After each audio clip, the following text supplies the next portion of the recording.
Hey everyone, good afternoon. Welcome to our last edition of, not Theology Thursdays, but our last edition of James Cone, The Cross and the Lynching Tree. Feel free to say hi in the comments, but I know most of you just watch it after the fact anyway. It's always actually very meaningful to learn that someone enjoys these things. I was talking to someone who's new to our church, and she's like, oh, I really enjoy the Theology Thursdays. I'm like, oh, I had no clue.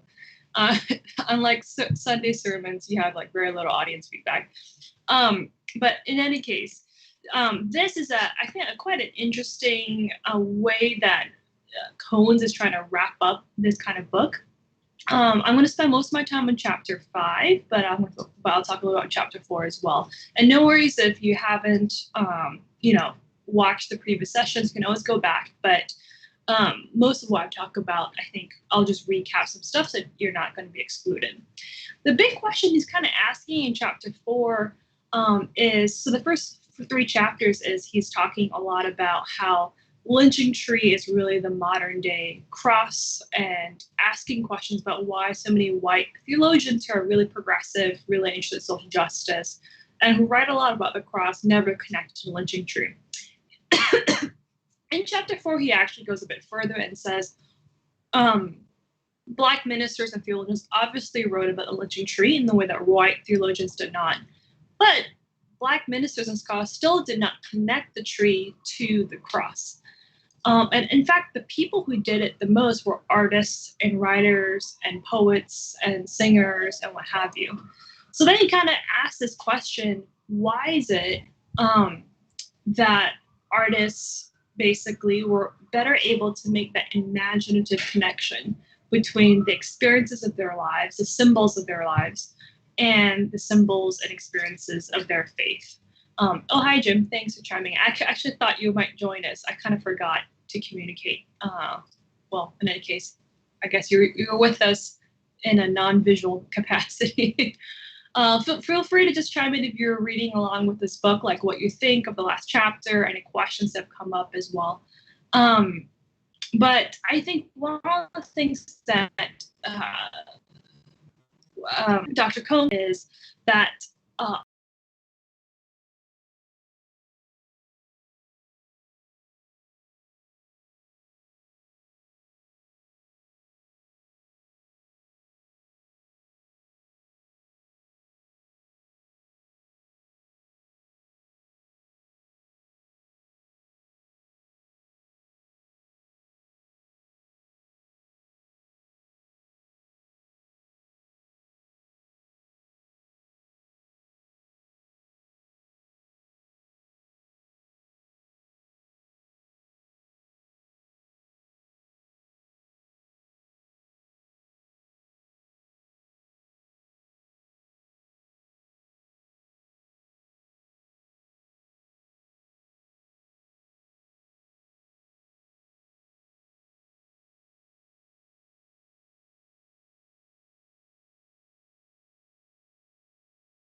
Jesus bear the cross alone and all the world go free?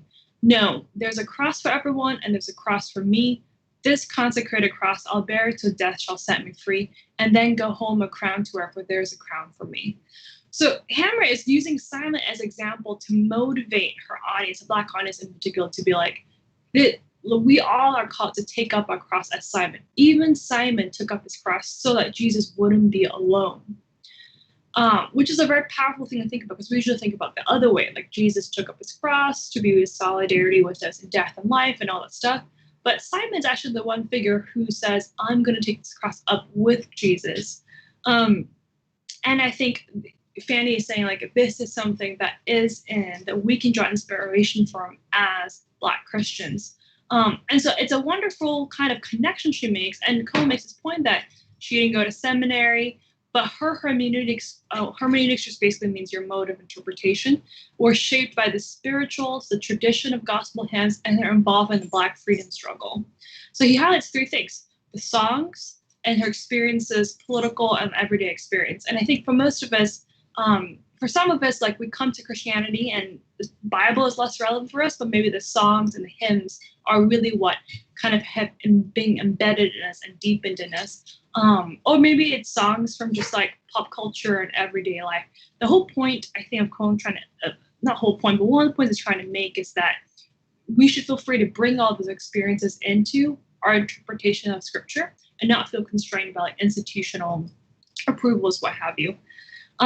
So in any case, the one of the big tensions, though, he wrestles with in the last chapter is this challenge of asking, does the cross romanticize suffering? Does the cross sort of like make it seem like suffering is redemptive, that we are called to suffer just as Christ suffered, and thus in some ways make people complacent in suffering instead of fighting to change it? And that, I think, is not just like a plausible, objection argument, but it's also kind of one of the arguments that Dolores Williams, who is a Black womanist theologian, makes in her text, Sisters in the Wilderness. And so Cone doesn't go full in depth into Williams' argument. I have not read Williams' text herself, but I've read a fair amount of commentary on it. But from what I understand, and maybe we'll do a Theology Thursday just on Sisters in the Wilderness. But just as context, when I say womanist theologian, essentially that is sort of the ways in which Black women carved out a space in theology that was feminist and that was Black-centered, essentially, because it felt like traditional feminism did not take into account Black women's experiences. So they coined a new term and a new tradition. So Dolores Williams is really interesting. It really takes a different approach to Cone, and Cone acknowledges that in his last chapter. And the reason why is Williams says, when you look at the experience, the way we talk about Jesus suffering on the cross on our behalf, as a substitute, as a, stand-in. This actually is very triggering in some ways for a lot of Black women, because we're really used to the experience of being a surrogate for white men. So going back to slavery, whether you're talking about white men, slave masters raping enslaved Black women, and then forcing them to carry their children, and not just carry their children, but to term, but also to raise them, be essentially surrogate mothers, even though the child, would never really be quite theirs, because the master would have full control over the child. And so this idea that was rooted in slavery, but still has some present implications in terms of, Black women being seen as the mammy or the mother, a maternal figure who's really strong, really tough, really selfless, really giving all the time. So this is the Black family stereotype. It still kind of continues today. But Williams is arguing that because of this experience, the fact that Black women was forced to be surrogates for white men and sort of so on, we as Black women reject any reading of Jesus' death on the cross, suffering on the cross, as a surrogate of the sacrifice of the substitute, because we do not believe that redemption can come out of surrogate suffering, basically. So if you just take surrogate and substitute, she's more or less saying the same thing. And we're probably more used to hearing Jesus as a substitute as opposed to a surrogate, but the concept is there. And so for Williams, what really is most important is Jesus' life and Jesus' resurrection. And she even goes so far to say that the resurrection does not depend on the cross. It does depend on death, but it does not necessarily depend on the cross. And we should just read the cross as humans getting back at Jesus for being awesome, basically. Or powerful systems being like, wow, this guy's too much troublemaker, we need to kill him. And that's it. Like, we don't need to make it into this, like, glorified, we don't need to worship it, we don't need to make a big deal. And Cone, I think, says, yes, I agree with Sister Williams, basically, I don't find anything redemptive about suffering. It's not about, substitution or atonement. It's about Jesus' solidarity with the oppressed. And what's redemptive about it is that God's able to bring victory and life out of death.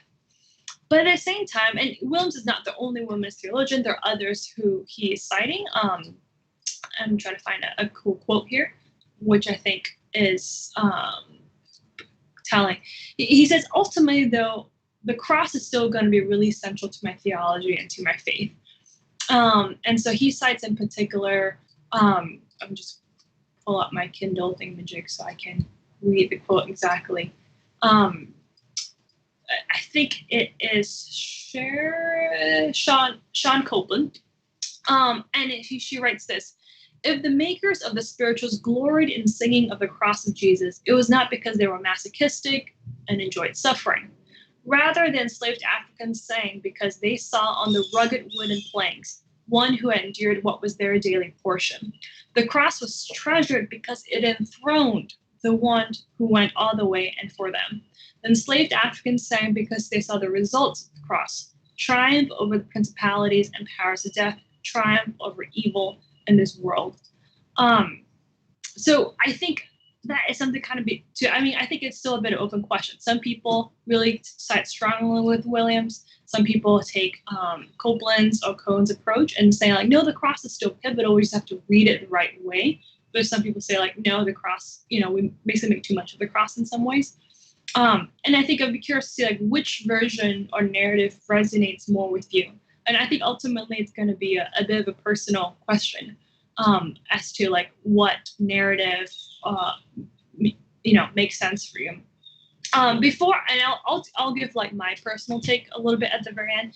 But before I kind of get there, this chapter really focuses on this sort of unique experience of Black women, because typically when we think of lynching, we're thinking of Black men who are hung because they're accused of rape of white women. I think they did. Ida B. Wells, who's this kind of incredible journalist, did some of her own research just to kind of double check. And she found that when rape was given as the reason only in about 1/3 of the lynchings, even though that was kind of a public, legitimate, and in many of the cases, the claims referred to consensual sexual acts, while in others, the claims were often false. So there's one example of this woman who's, I think, married to a minister, a white woman, and she sort of, like, invites this Black postman over to her home. She kind of initiates an affair, and then someone catches them. And that friend is like, oh, you might get pregnant. So she's like, I'm screwed.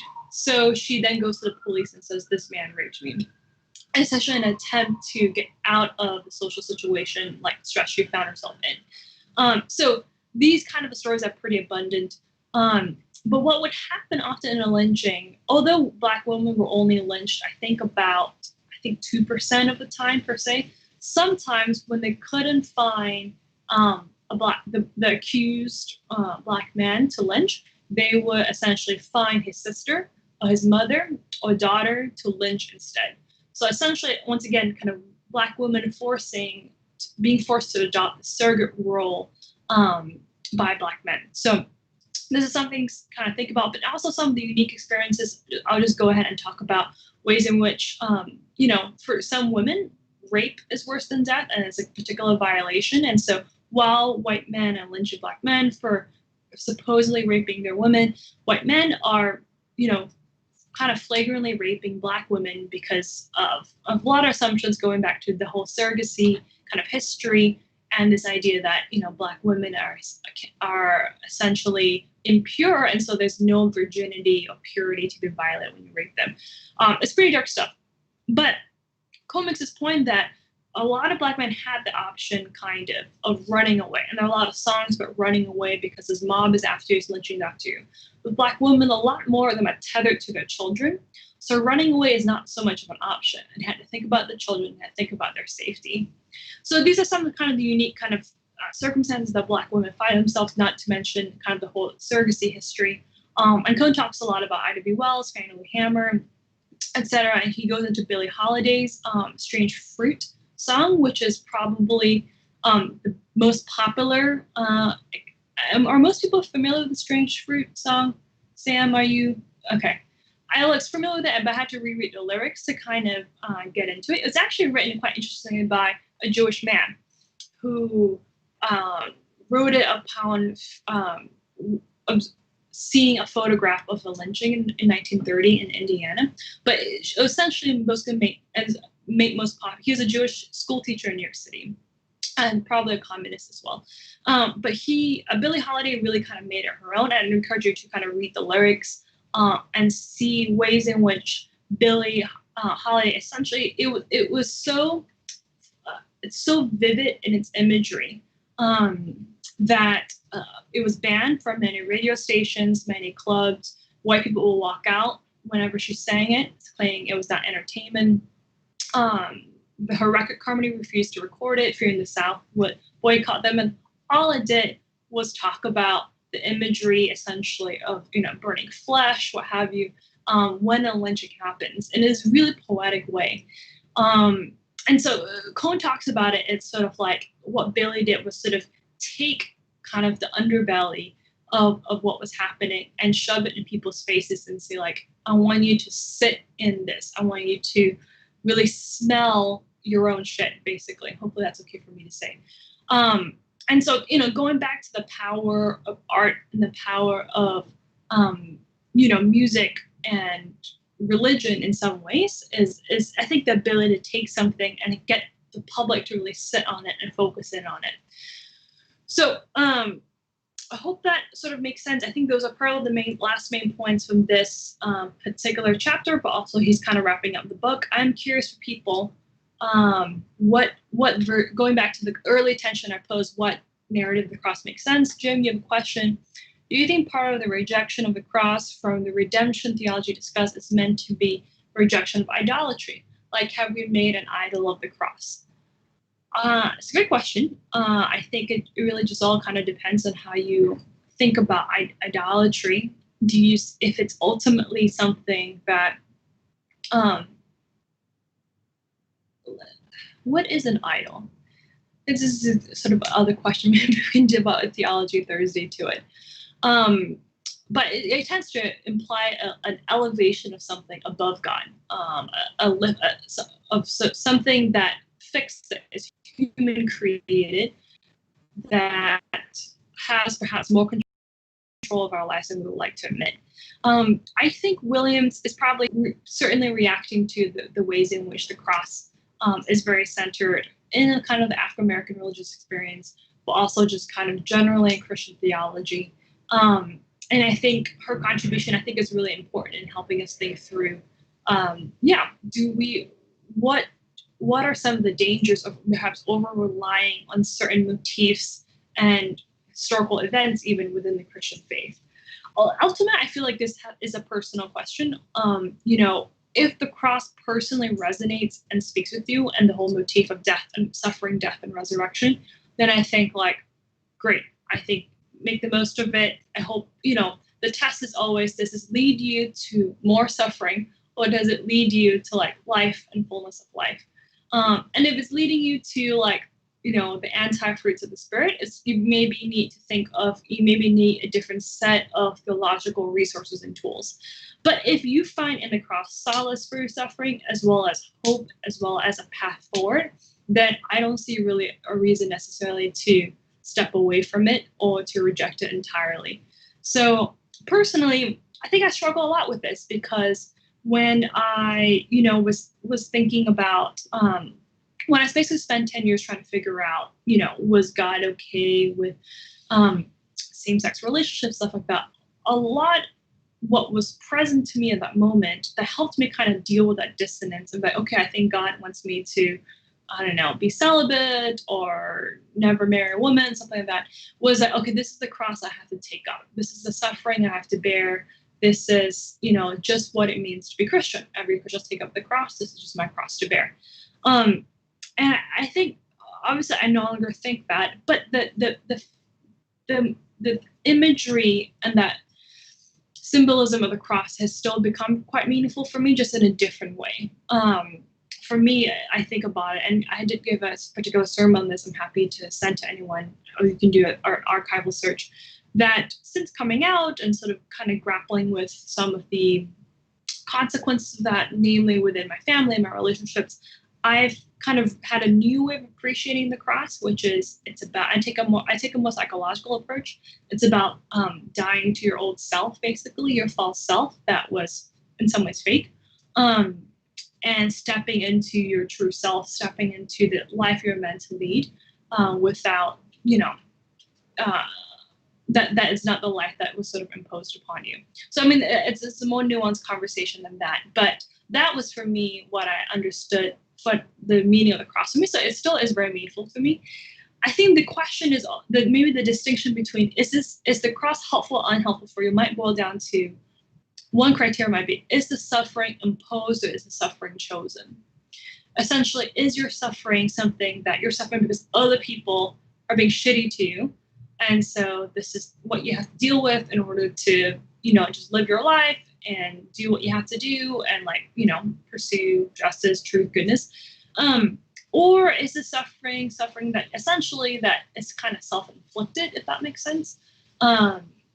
If you're suffering in a miserable marriage that's abusive, I don't know if that is a cross that you are meant to bear, if that makes sense. If you're gay and you're struggling with same-sex desires, however you term it, and you're like, oh, this is a cross I have to bear, I can't act on my desires, I don't know if that is the cross I have to bear.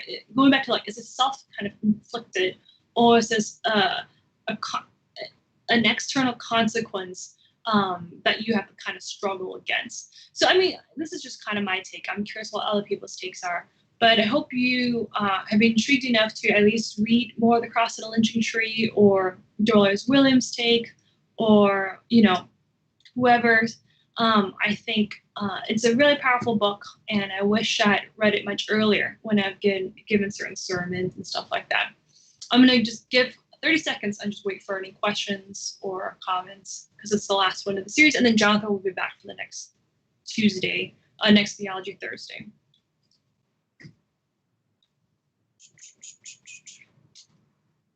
Any thoughts, Sam, since you're here?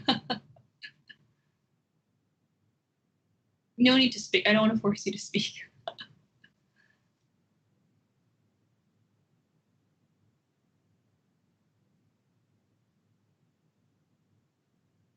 Okay. Okay, I'm going to conclude with this quote from Natalie.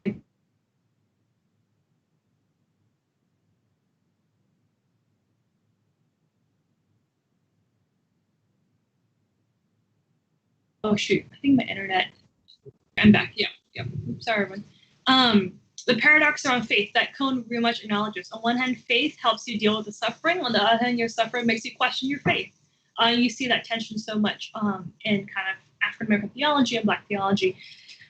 Where is God? But also, I know that God is with me. So how that paradox kind of gets resolved a little bit, or maybe not resolved, but is expressed, I think is really well done in this quote by Nellie Burroughs, who's speaking in 1933 at Bethel AME Church in Washington, D.C. She says, quote, "Don't wait for deliverers. There are no deliverers. The Negro must serve notice to the world that he is ready to die for justice. We are a race on this continent that can work out its own salvation." And this kind of a reference to one of the mottos of Martin Luther King and what have you, is that the civil rights movement is a movement to save the soul of America. Just as a kind of an earlier series, we talked about how Black liberation theology and liberation theology in some ways is attempting not just to save its own people, but also to save the soul of Christianity. Burroughs answered this quote, "Therefore," she urged, "work as if all depends upon you. Pray as if all depends upon God."